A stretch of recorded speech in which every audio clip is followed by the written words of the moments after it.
Leitura da Bíblia em ordem cronológica, dia 27. A vida do Nosso Senhor. Mateus, capítulo 25, do 19 ao 46. Depois de muito tempo, voltou o Senhor daqueles servos e ajustou conta com eles. Então, aproximando-se o que recebera 5 talentos, entregou outros 5, dizendo: Senhor, confiaste-me 5 talentos, eis aqui outros 5 talentos que ganhei. Disse-lhe o Senhor: Muito bem, servo bom e fiel. Foste fiel no pouco, sobre o muito te colocarei. Entra no gozo do teu Senhor. E aproximando-se também o que recebera 2 talentos, disse: Senhor, 2 talentos me confiaste, aqui tens outros 2 que ganhei. Disse-lhe o Senhor: Muito bem, servo bom e fiel. Foste fiel no pouco, sobre o muito te colocarei. Entra no gozo do teu Senhor. Chegando por fim o que recebera 1 talento, disse: Senhor, sabendo que és homem severo, que ceifas onde não semeaste e ajuntas onde não espalhaste, receoso, escondi na terra o teu talento. Aqui tens o que é teu. Respondeu-lhe, porém, o Senhor: Servo mau e negligente, sabias que ceifo onde não semeei e ajunto onde não espalhei? Cumpria, portanto, que entregasses o meu dinheiro aos banqueiros, e eu, ao voltar, receberia com juros o que é meu. Tirai-lhe, pois, o talento, e dai-o ao que tem 10, porque a todo o que tem se lhe dará, e terá em abundância, mas ao que não tem, até o que tem, lhe será tirado. E o servo inútil, lançai-o para fora nas trevas. Ali haverá choro e ranger de dentes. Quando vier o Filho do Homem na sua majestade, e todos os anjos com ele, então se assentará no trono da sua glória, e todas as nações serão reunidas em sua presença, e ele separará uns dos outros, como o pastor separa dos cabritos as ovelhas. E porá as ovelhas à sua direita, mas os cabritos à esquerda.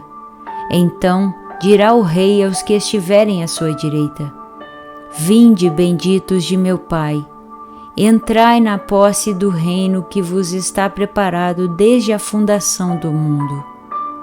Porque tive fome e me destes de comer, tive sede e me destes de beber, era forasteiro e me hospedastes, estava nu e me vestistes, enfermo e me visitastes, preso e fostes ver-me.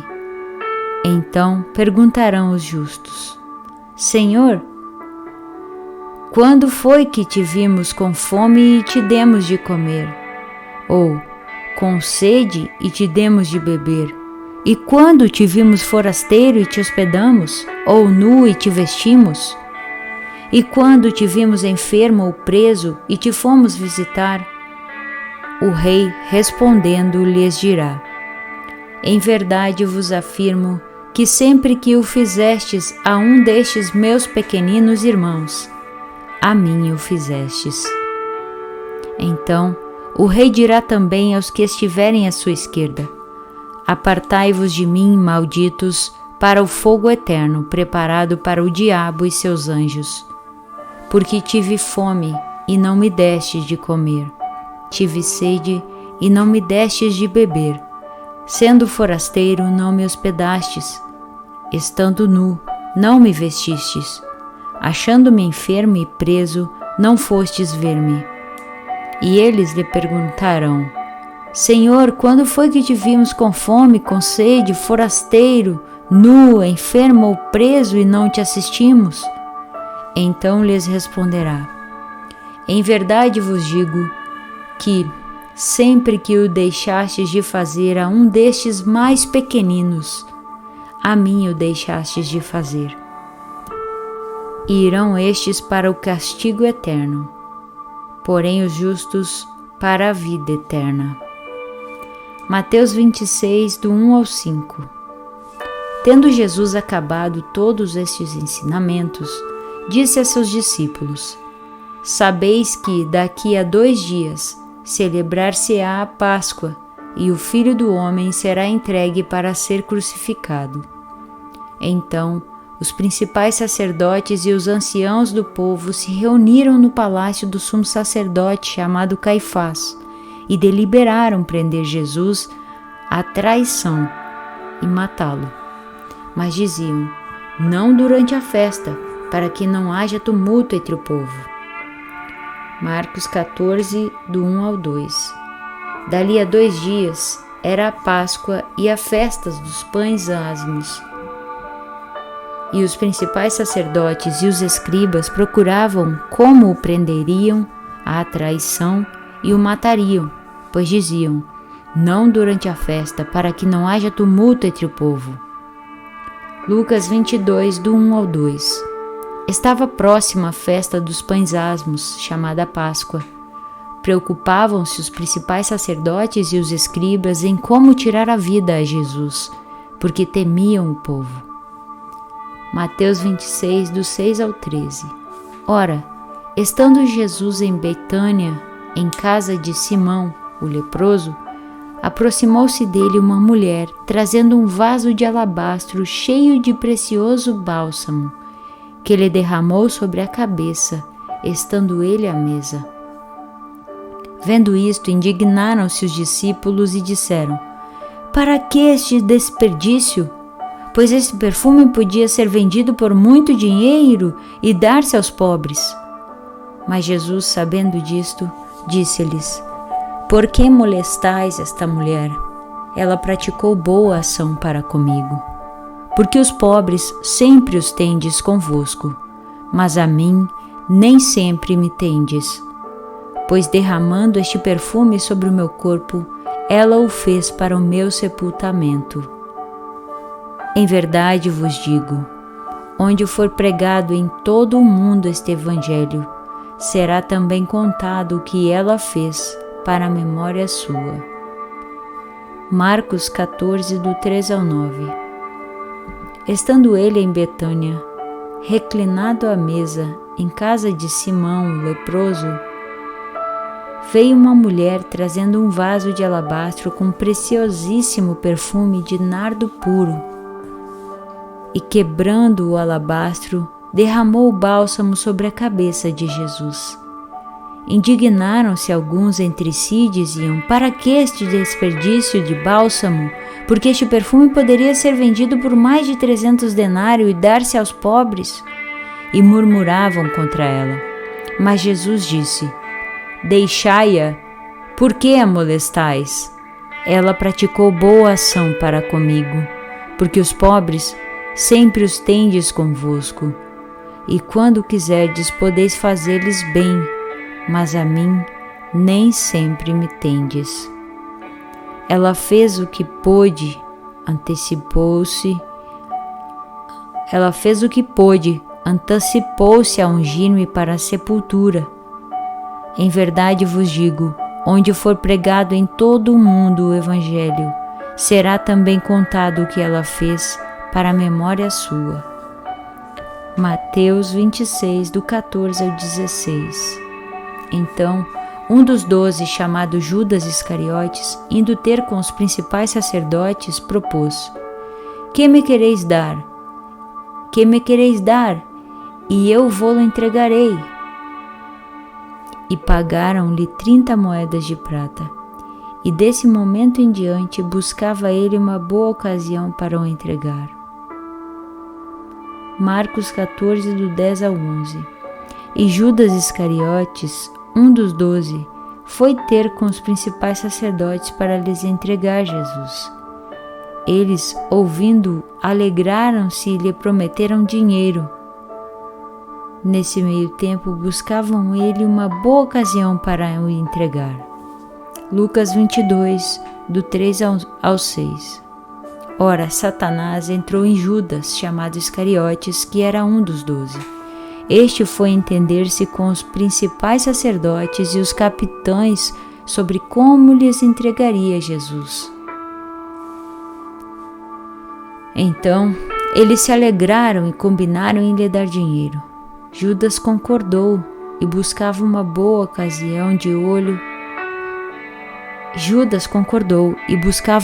ocasião de lhe entregar sem tumulto. João 12, do 20 ao 50.